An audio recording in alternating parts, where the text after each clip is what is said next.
کہا جاتا ہے کہ ایک بادشاہ تھا، نہایت عادل، عقلمند اور رعایا کا خیر خواہ۔ اس نے اپنے محل کے در و دیوار پر ایک اعلان لکھوا رکھا تھا کہ جو بھی میری مجلس میں کوئی عقلمند اور حکمت بھری بات کہے گا، میں اسے 400 دینار انعام دوں گا۔ یہ اعلان پورے ملک میں مشہور تھا۔ لوگ کبھی کبھی بادشاہ کے سامنے اچھی باتیں کہنے کی کوشش کرتے، مگر بہت کم لوگ ایسے ہوتے جو دل سے بات کریں۔ ایک دن بادشاہ نے ارادہ کیا کہ وہ خود اپنی رعایا کی حالت دیکھنے نکلے۔ شام کا وقت تھا، سورج اپنی سنہری کرنوں کے ساتھ آہستہ آہستہ پہاڑوں کے پیچھے چھپ رہا تھا۔ ہلکی ٹھنڈی ہوا چل رہی تھی اور بادشاہ چند محافظوں کے ساتھ محل سے باہر نکلا۔ وہ بستیوں سے گزرتا ہوا ایک سرسبز وادی میں پہنچا۔ اچانک اس کی نظر ایک بوڑھی عورت پر پڑی۔ عمر کے آثار چہرے پر نمایاں تھے، ہاتھوں میں لرزش تھی، مگر دل و جذبہ جوان تھا۔ وہ زمین میں چھوٹے چھوٹے زیتون کے پودے لگا رہی تھی۔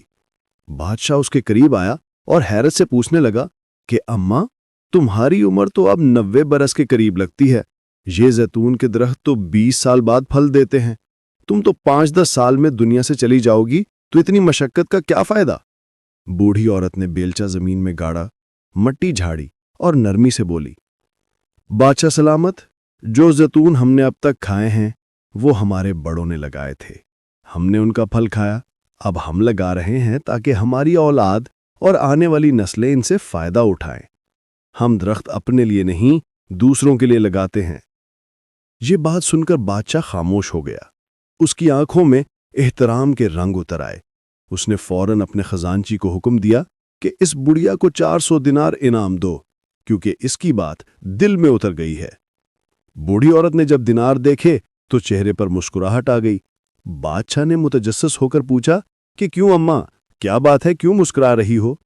بوڑھی عورت نے بڑی سادگی سے کہا کہ بادشاہ سلامت، میں تو یہی سمجھتی تھی کہ میرے زیتون کے درخت 20 سال بعد پھل دیں گے، لیکن دیکھیے مجھے تو ابھی پھل مل گیا ہے۔ یہ سن کر بادشاہ خوشی سے ہنس پڑا اور کہا کہ بہت خوب، اسے مزید 400 دینار دیے جائے۔ خزانچی نے دوبارہ تھیلی میں دینار ڈال کر بڑھیا کے قدموں میں رکھ دیے۔ بڑھیا پھر مسکرائی۔ بادشاہ نے حیرت سے پوچھا کہ اب پھر کیوں مسکرا رہی ہو اماں؟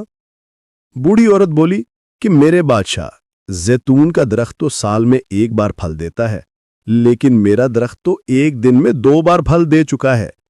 یہ سن کر بادشاہ کے ہونٹوں پر مسکراہٹ آ گئی، مگر اس کے دل میں حیرت کے ساتھ عاجزی بھی اتر آئی۔ اس نے کہا کہ اسے مزید 400 دینار دے دو۔ خزانچی نے تیسری بار سونا بڑھیا کے سامنے رکھ دیا۔ بڑھیا نے ہاتھ جوڑ کر اللہ کا شکر ادا کیا، مگر بادشاہ اچانک اٹھ کھڑا ہوا۔ وزیر نے پیچھے سے آ کر آہستہ آواز میں پوچھا کہ حضور، آپ اتنی جلدی کیوں چل دیے؟ وہ عورت تو ابھی اور باتیں کرنے والی تھی۔ بادشاہ نے مسکراتے ہوئے کہا کہ اے وزیر، اگر میں اس بڑھیا کے پاس کچھ دیر اور ٹھہرتا تو میرا خزانہ خالی ہو جاتا، مگر اس کی عقل و دانائی کی باتیں کبھی ختم نہ ہوتیں۔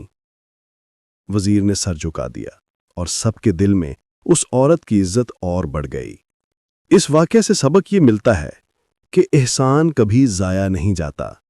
اگر آپ نیت کے سچے ہوں اور دوسروں کے بارے میں سوچیں تو اللہ تعالیٰ آپ کو وہیں پر انعام دے دیتا ہے جہاں سے آپ کو گمان بھی نہ ہو۔ بوڑھی عورت کی حکمت بھری باتیں ہمیں یہ سکھاتی ہیں کہ دیے گئے پھل کا شکر ادا کریں اور اپنے لیے نہیں، دوسروں کے لیے بھی ضرور بوئیں۔